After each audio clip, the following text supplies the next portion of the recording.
1979. One of the best films, if not the best films, made about the Vietnam War. Watch it over here, Chief! That's still... Lance, on the 50. He was close. He was real close. I couldn't see him yet, but I could feel him. As if the boat were being sucked upriver and the water was flowing back into the jungle. Whatever was going to happen, it wasn't going to be the way they call it back in the Trang.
Well, those little toy arrows were enough to finish off our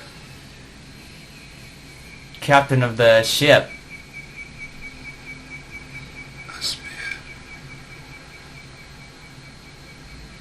Yeah, out of all the things that could have got him, it's ironic that it was a toy spear, excuse me.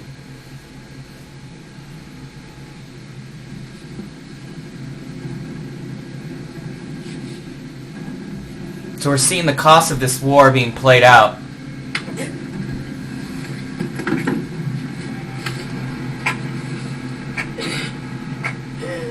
So far it's taken 2 of the men.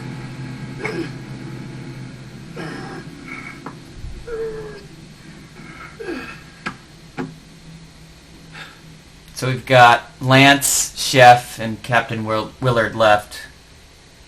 Chief and Clean have been the collateral damage.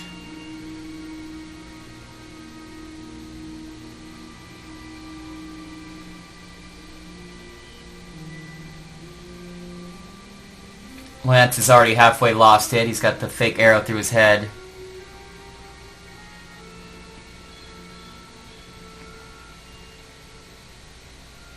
Painting his face, painting the dead's face. My mission is to make it up into Cambodia. There's a Green Beret colonel up there who's gone insane. I'm supposed to kill him. That's fucking typical. Shit. Fucking Vietnam mission. I'm short and we gotta go up there so you can kill one of our own guys. That's fucking great. That's just fucking great, man. Shit. So Chef finally learns the classified I mission. We're going in to blow up a bridge. Or some fucking railroad tracks or something. No, wait. We're going together. On the boat. We'll go with you. We'll go up there. On the boat. Okay?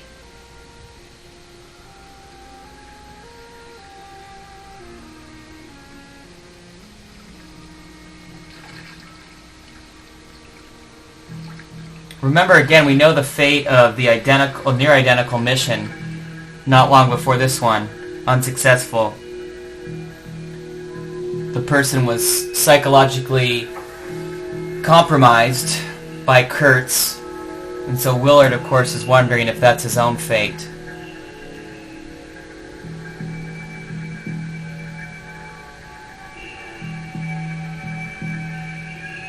So now we make it up the last bits of the river. This long, undulating river. seemingly endless, up and up into the heart of darkness. Remember, this film is loosely based on Joseph Conrad's Heart of Darkness. Part of me was afraid of what I would find and what I would do when I got there. I knew the risks. Or imagined I knew. But the thing I felt the most, much stronger than fear, was the desire to confront him.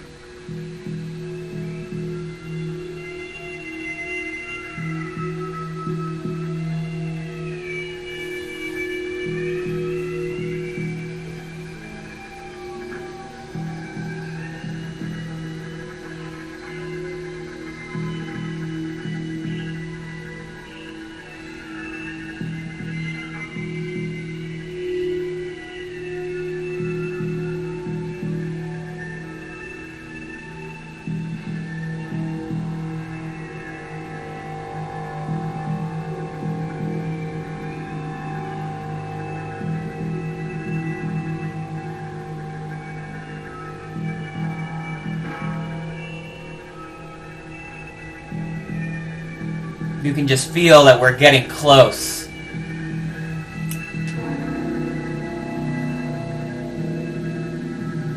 Remember, we're in Cambodia now. We've left Vietnam.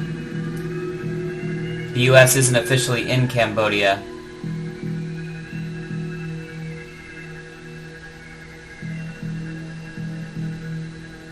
Just keep moving. Lance, keep your hands away from the guns.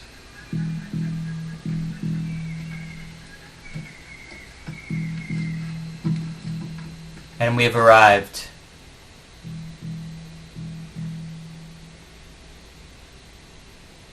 Nearly 2 hours into the film, we finally have arrived at Kurtz's stronghold.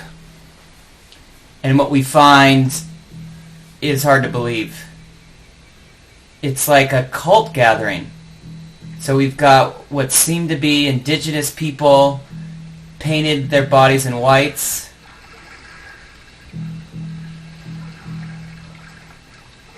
And they were ready for him.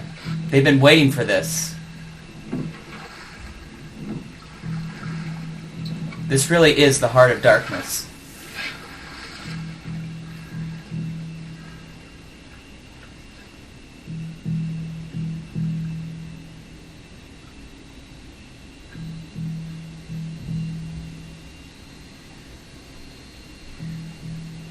These are beautifully shot, so kudos to the director of photography who's set up these shots. The palm trees and the green and the jungle and the people, they're almost frozen. And the colors, the different colors of the smoke. It's all right! It's all right! It's all been approved! I ain't coming in there! Them bastards attacked us! Stop it with your siren, man! Stop it with your siren!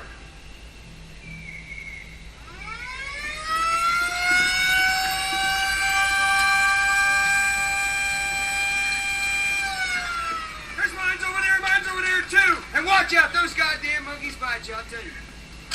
So you can see those who disobeyed Kurtz right there in the background. I'm an American! American civilian. Hi, Yanks. Hi, American. This is Dennis Hopper, another very famous actor. This is one of his early, very famous roles. Who are you? Who are you? I'm a photojournalist. I've covered the war since '64. I've been in Laos, Cambodia, Nam. Hooey, baby. I'll tell you one thing. So this is a convert to Kurtz. We haven't met Kurtz yet. Yeah, well, they think he'd come to take him away. And I hope that is the truth. Take who away? Him! Colonel Kurtz. These are all his children, man, as far as you can see. So he said they're children. It's like he's a god. Now here, we're all his children. Could we, talk to Colonel Kurtz? Hey, man, you don't talk to the colonel. Well, you listen to him. The man's enlarged my mind. He's a poet, warrior in the classic sense. I mean, sometimes he'll, you say hello to him, right? And he'll just walk right by you, and he won't even notice you. And then suddenly he'll grab you, and he'll throw you in a corner, and he'll say, do you know that if is the middle word in life? If you can keep your head when all about you losing theirs and blaming it on you, if you can trust yourself and all men doubt you. I mean, I can't, I'm a little man. He's a great man. I should have been a pair of ragged claws scuttling across floors of silent seas. I mean... Stay with the book. Hey, don't go without me, okay? I want to get a picture. He can be terrible, he can be mean, and he can be right. He's fighting the war. He's a great man. So you can see Apocalypse Now, the title written there in graffiti, motto, Apocalypse Now. I wish I had words, you know? Wish I had words. I can tell you something like the other day, he wanted to kill me. Something like that. Why do you want to kill you? Because I took his picture. He said if you take my picture again, I'm going to kill you. You can see just a dead woman. Just notice it's... You just lay cool. They're just in the background, like... Take it. He gets friendly again. He really does. Like they're supposed to be there. But you don't judge the colonel. You don't judge the colonel like an ordinary man.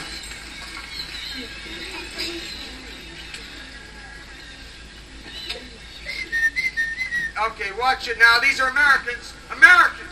You feel the vibe of this place. Let me take your picture. Hey, could you... Hey, hello? Hello? Could you hold it for a minute?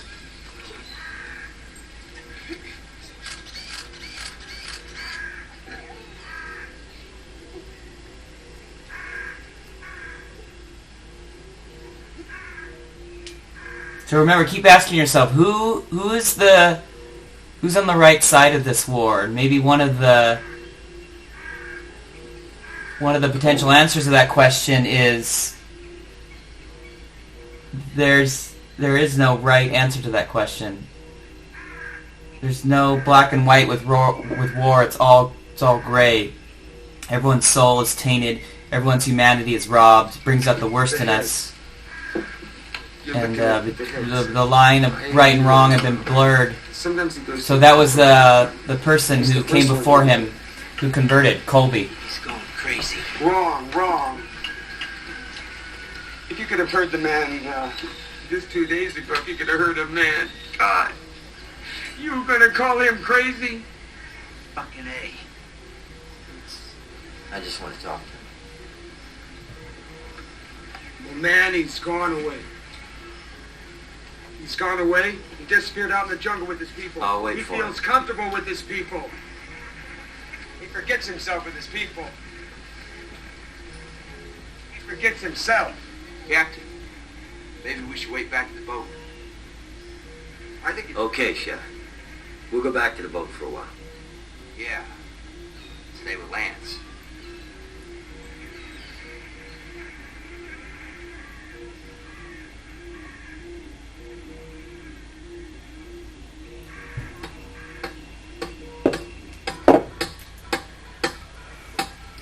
There's a lot of controversy about the making of this film. It went over budget. Again, you got the person just hanging there. Oh, Colonel guy, it's ridiculous. He's wacko, man. He's worse than crazy. He's evil. So ask yourself, is he really evil? He sure seems like it. Idolatry. Look around you. Pagan idolatry. Shit, he's loco. So the pagan idolatry is non-Christian. Fucking A, I'll help you. I'll do There's non-Christian idolatry. There's our motto, Apocalypse Now. They're so fucking spaced out they wouldn't even know it. I ain't afraid of all them fucking skulls and altars and shit. I used to think if I died in an evil place, then my soul wouldn't be able to make it to heaven. But now, fuck. I mean, I don't care where it goes as long as it ain't here. So what do you want to do? I'll kill the fuck. No. Get out of here. I'm gonna need you to wait here, Chef. I'll go up with Lance, scrounge around, check the place out, see if I can find the colonel. Okay? Well, what do you want me to do? Damn. All right. Here, take the radio. And if I don't get back by 2200 hours, you'll call in the airstrike. Airstrike. The code is almighty, coordinates 0902-64712. It's all in there. 264-712. So Willard's plan is he's going to go in and try to take this colonel out or talk to him. If he's unsuccessful, you got the airstrike and just blow this whole cult scene to bits. The place was full of bodies. North Vietnamese, Viet Cong, Cambodians.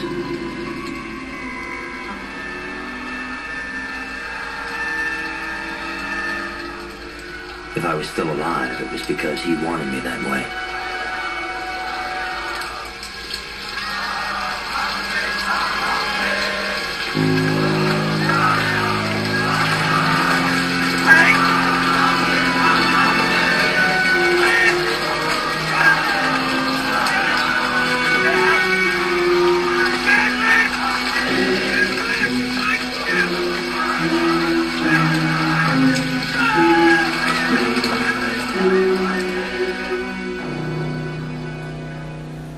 It was said that Martin Sheen had a nervous breakdown in the filming of this movie. Malaria. Nightmares. This was the end of the river, all right.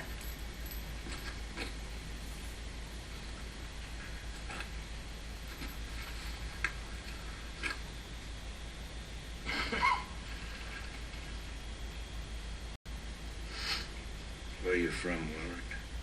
And how we meet Kurtz, Marlon Brando, the actor. I'm from Ohio, sir. He's from Ohio. He's a Midwestern man, salt of the earth, very average. Were you born there? Yes, sir. Usually respectable. What A about- lot of moral people live in the area. Toledo, sir.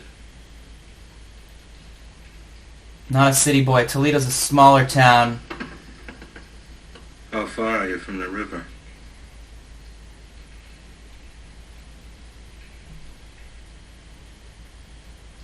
The Ohio River, sir? Uh-huh. About 200 miles.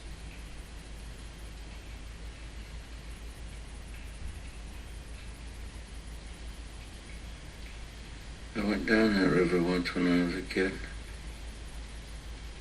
The way that Marlon Brando delivers his lines is incredible. There's a place in the river, I can't remember. Must have been a gardenia plantation or a flower plantation at one time. It's all wild and overgrown now, but Knows his face is in the about shadows. 5 miles you'd think that heaven just fell on the earth in the form of gardenias.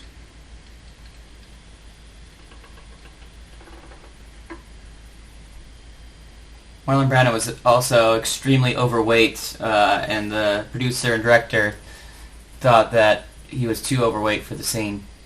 It's one of the reasons why they keep him in the shadows. But it worked cinematically. Any real freedoms?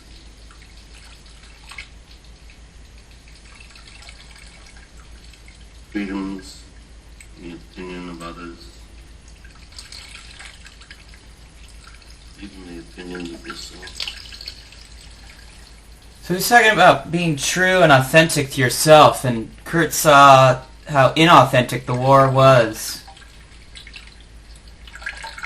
and saw that he was a pawn, and then he decided to react with all his might.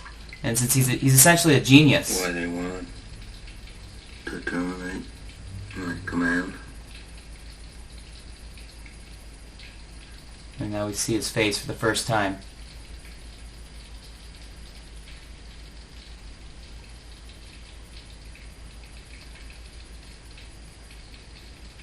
I was sent on a classified mission, sir.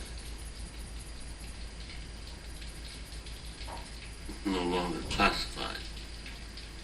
Is it?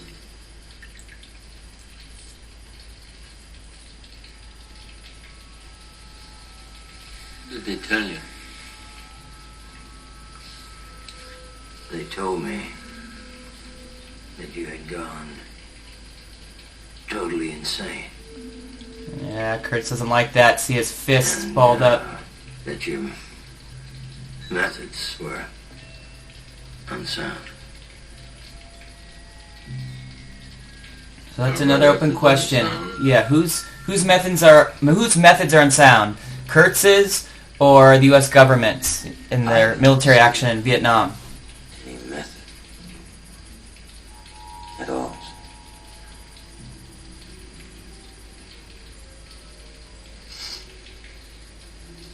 I expected someone like you. What did you expect?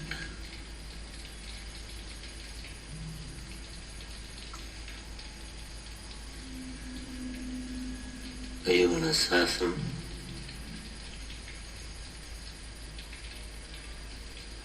I'm a soldier.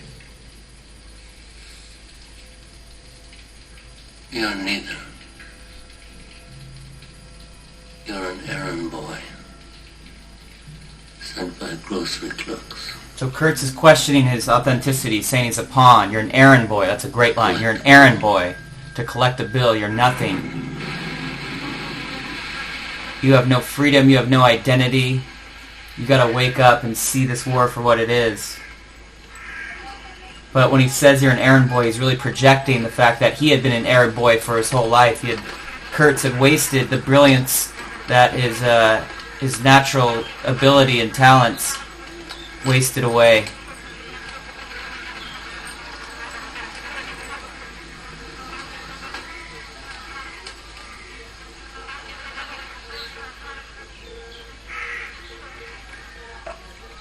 There's terrorism in this film. We can see in these scenes, just leaving the bodies like that. That's terrorism. Maybe the perfect example of it. A nice guy like you want to kill a genius.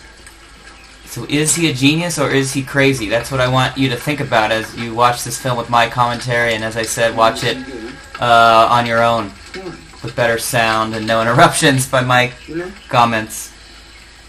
Do you know that the man really likes you? He likes you. He really likes you. But he's got something in mind for you. Aren't you curious about that? I'm curious. I'm very curious. You curious? There's something happening out here, man. You know something, man? I know something that you don't know. That's right, Jack. The man is clear in his mind, but his soul is mad. Oh, yeah. He's dying, I think. He hates all this. He hates it. But the man's, he reads poetry out of the Howard, all right? And a voice. A voice. He likes you because you're still alive. He's got plans for you. No. I'm not going to help you. You're going to help him, man. You're going to help him. I mean, what are they going to say, man, when he's gone, huh? Because he dies. When it dies, man. When it dies, he dies. What are they going to say about him? What are they going to say? He was a kind man. He was a wise man. He had plans. He had wisdom. Bullshit, man. Am I going to be the one that's going to set them straight? Look at me, wrong. You.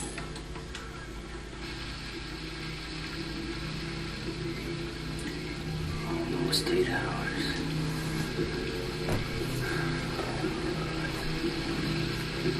Sleep. I'm sleeping and dreaming on this shitty boat.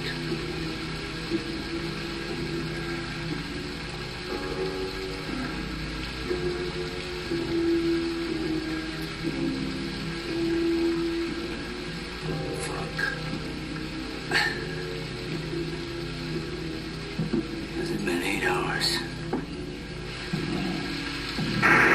Hello, Almighty Almighty. This is EBR Street Gang. Radio check, over. EBR Street Gang, this is Almighty standing by, over.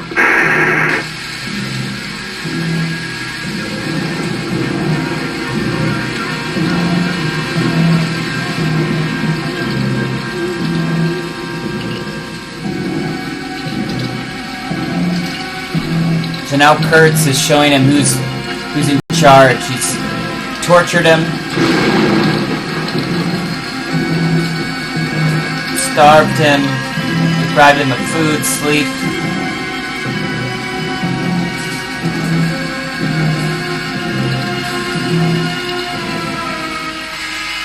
The Willard that we knew at the beginning of this film is gone.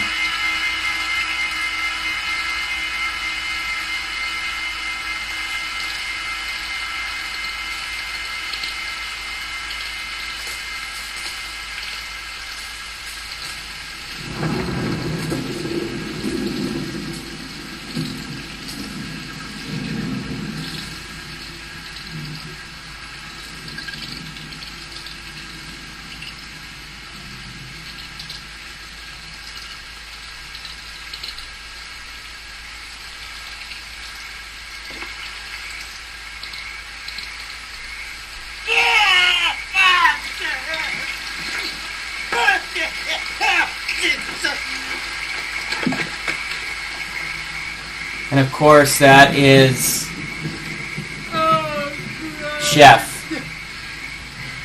And Willard knows that he has lost. There will be no airstrike. Kurtz, of course, anticipated that move.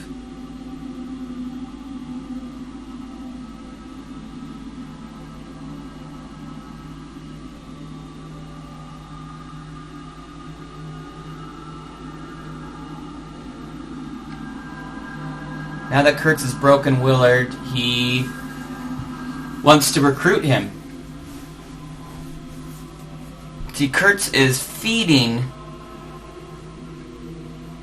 and if he doesn't get more of what he wants, then he will die, and he needs Willard.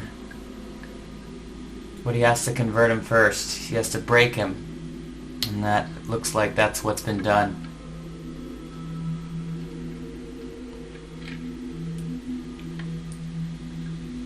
So all of our characters on the boat, from Chief to Clean, gone. Chef gone. All that's left, Lance and the captain.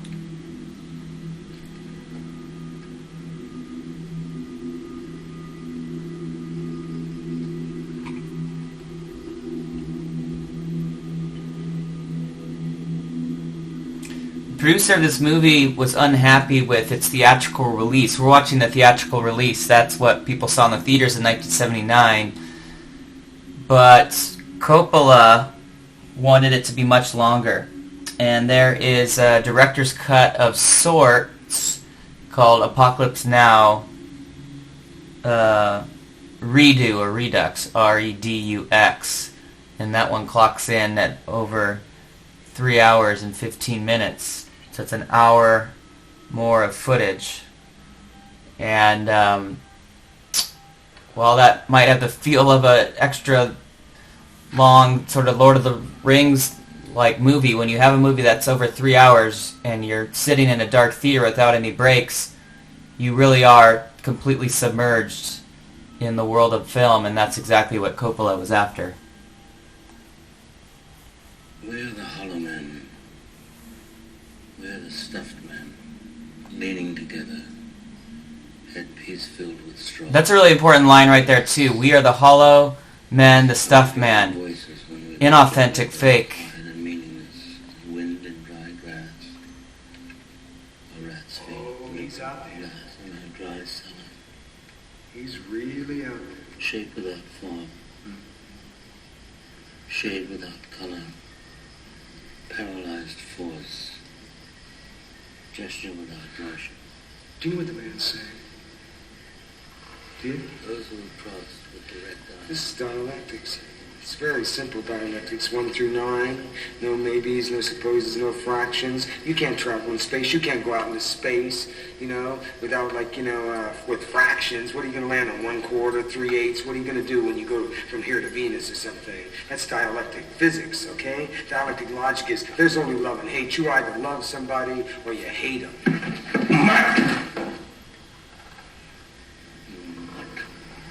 This is the way the fucking world ends. Look at this fucking shit we're in, man. Whimper, and with a whimper, I'm fucking splitting, Jack. World ends not with a bang, but not with a whimper. That's interesting. So not with like a giant bomb, but with whimper. The silence of the people, maybe apathy, inaction, not standing up. The hollow man, the stuffed man. A stuffed man is like a scarecrow. It's like a fake man. It's not a real man. Hollow means I thought that you don't have guts. You're just a... but it didn't happen. A fraction of a I person. was in there with him for days. Not in the guard. I was free. But he knew I wasn't going anywhere. He knew more about what I was going to do than I did.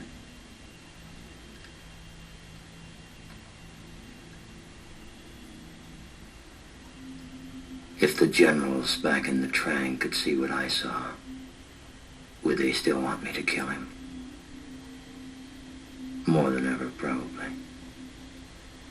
And what would his people back home want if they ever learned just how far from them he'd really gone? He broke from them, and then he broke from himself. I'd never seen a man so broken up and ripped apart. I've seen horrors that you've seen. But you have no right to call me a murderer. You have a right to kill me. You have a right to do that. But you have no right to judge me. Look the way Brando delivers his lines. He's just so subtle. They're almost whispers. It's impossible. But they come out with the potency of a shout of a raised voice. Necessary. It's incredible. To those who do not know what horror means. Horror. Horror has a face, and you must make a friend of horror. Horror and moral terror are your friends. If they are not, then they are enemies to be feared. They are truly enemies. There's Lance in the background. I remember when I was with Special Forces. Seems 1,000 centuries ago. We went into a camp to inoculate some children. We left the camp after we had inoculated the children for polio. And this old man came running after us, and he was crying. He couldn't say. We went back there, and they had come and hacked off every inoculated arm.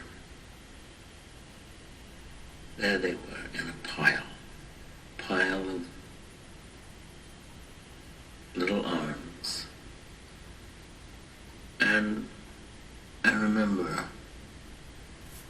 I cried, I wept like some grandmother. I wanted to tear my teeth out. I didn't know what I wanted to do. And I want to remember it. I never want to forget it. I never want to forget. And then I realized, like I was shot. Like like I was shot with a diamond bullet right through my forehead. And I thought, my God, the genius of that. The genius, the will to do that.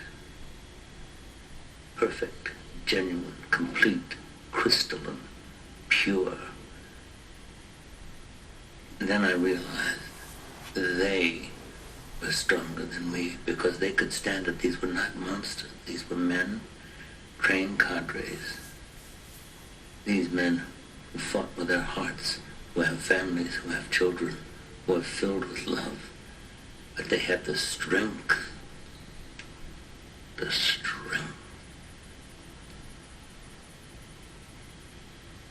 that. If I had 10 divisions of those men, then our troubles here would be over very quickly. You have to have men who are moral and at the same time who are able to utilize their primordial instincts to kill without feeling, without passion,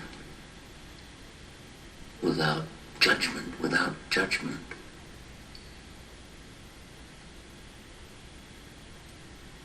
Because it's judgment that defeats us.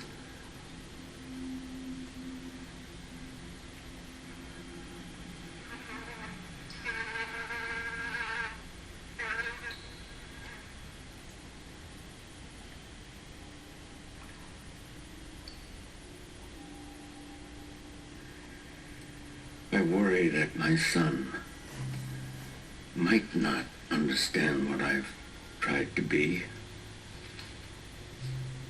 And if I were to be killed in Willard, I would want someone to go to my home and tell my son everything.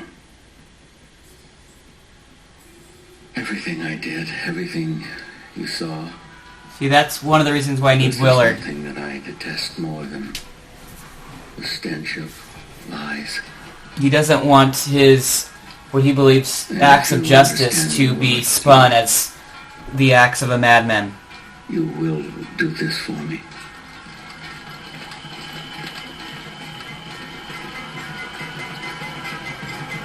So he cares more about his legacy than he does his own life. He wants to be a martyr in a sense. We was talking about earlier that crystal, genuine, perfect, complete was the strategy of terrorism. So the United States is supposed to be this shining beacon of righteousness, and their tactics are supposed to be moral, and there's certain methods that they will not engage. They won't engage in torture or hurting innocents, non-combatants or civilians.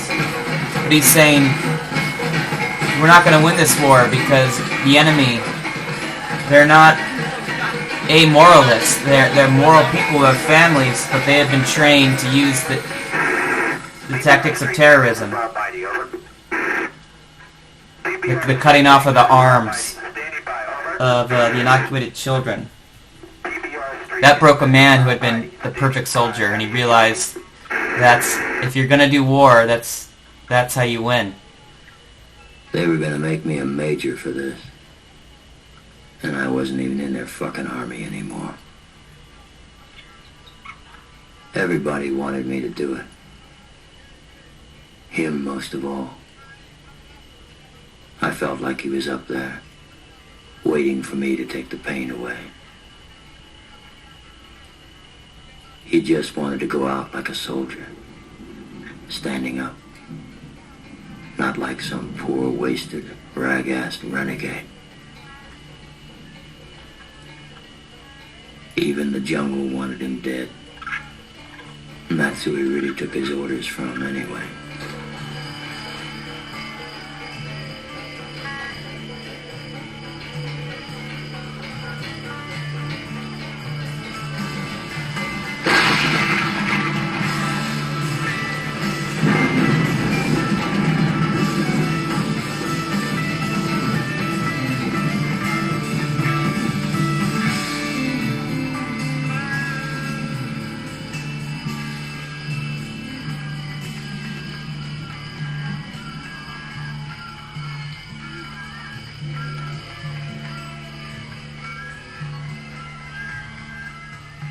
Come on, baby, take a chance with us.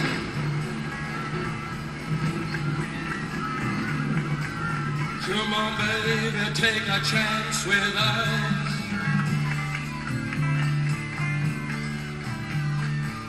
Come on, baby, take a chance with us and meet me at the back of the blue bus tuna, blue rock on the blue bus tuna. Yeah. Come on, yeah. We train young men to drop fire on people, but their commanders won't allow them to write fuck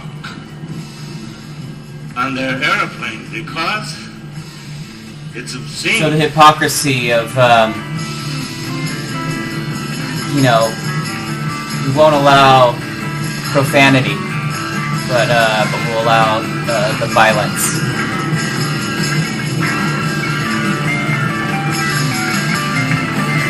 So we have the sacrifice.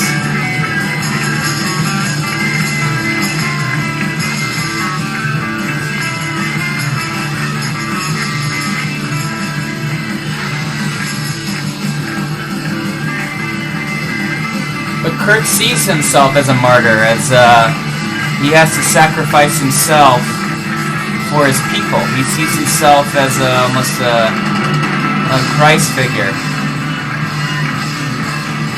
And we get the sacrifice of the beasts. Without that sacrifice, the people won't eat, they won't live. Without Kurt's sacrifice, the truth will not be revealed. So is there something to his philosophy, and is it a cult, or is it people who have some insight into the truth?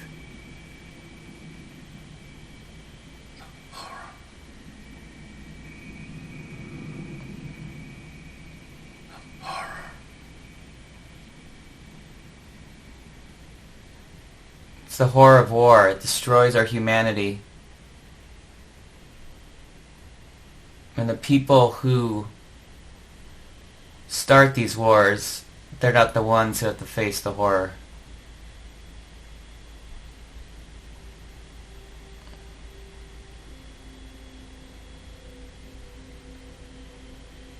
You see the young girl witnessing the assassination. Is that sort of like a Mary witnessing the crucifixion of her son?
So the people have lost their leader, they've lost their God almost, and we'll see, is Willard going to take his place? He's got some of the writings and records of Kurtz.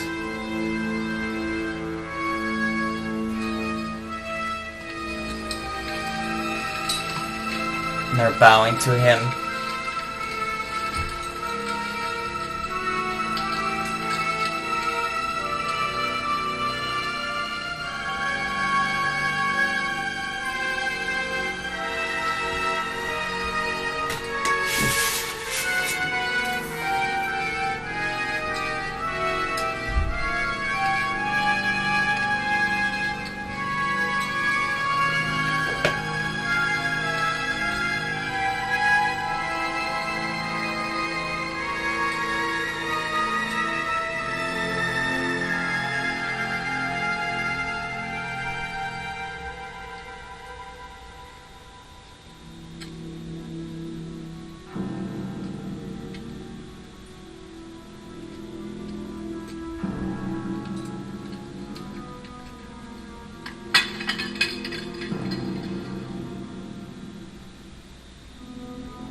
PBR Street Gang?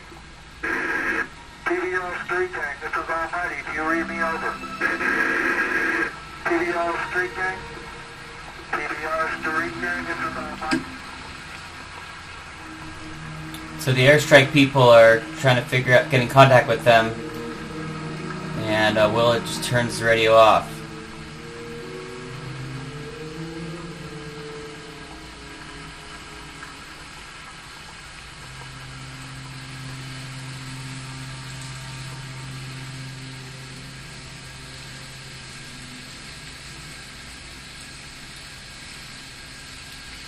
We've got the statue there, the eyes of the sacred, the Buddha perhaps, an enlightened person.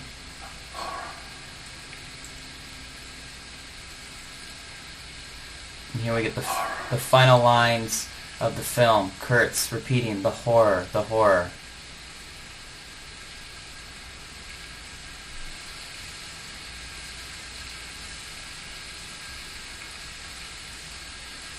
This film has no credits. You didn't see any actors getting credited, no directed by. This is one of the, if not the only films where all we get is that, copyright,